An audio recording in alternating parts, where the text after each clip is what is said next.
So the Galaxy S26 Ultra has been out for about half a year now, and I decided this is going to be a great time to go back and take a look at this monster, shall we?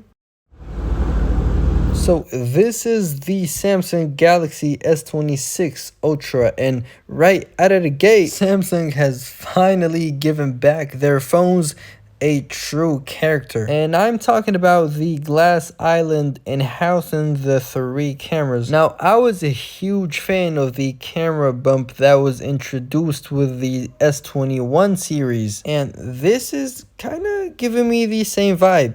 I like it. Now, obviously, they went back to using aluminum for the frame right after Apple went back to using aluminum, but that's not a deal breaker for me. But now let's go over the more interesting things about this phone. And obviously, we're going to start with the privacy display. Now, this is a very innovative touch by Samsung, and literally no other phone has this feature. But obviously, that does come at a cost. You know, the brightness takes a hit, and the same thing goes for the resolution, but undeniably it's a nice feature to have, especially since we're talking about an ultra phone here. And we don't even have to go over the display, since you already know Samsung has some of the best, if not the best, displays in the game. Now, one thing that I really appreciate and enjoy when going back to Samsung's devices has to be the OS. This is currently running the One UI 8.5 on top of Android 16, and this 26 Ultra is delivering a very fluid and smooth and snappy experience. And don't even get me started on the amount of customizability you can do on this phone. I don't feel limited like on the iPhone, but instead you feel like